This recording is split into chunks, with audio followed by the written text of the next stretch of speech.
วันนี้มีโอกาสมาเที่ยวกลางกะจีซึ่งเป็นสถานที่กลางหุบเขา มีคาเฟ่บริการน้ำและอาหารตามสั่งที่นี่บริการที่พักและลานกลางเต็นท์สำหรับนักท่องเที่ยวโดยเปิดบริการวันศุกร์เสาร์อาทิตย์สำหรับนักท่องเที่ยวที่นี่บริการรถจักรยานให้ปั่นฟรี เข้าไปดูบรรยากาศโดยรอบครับ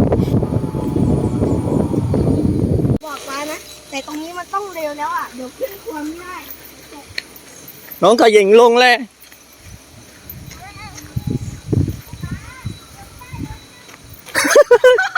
โอเคได้อยู่ยังไม่ได้ถูกต้องแบบนั้นแหละต้องลงมาแบบนั้นไม่หน่อยหนูขึ้นไม่ได้รุดมา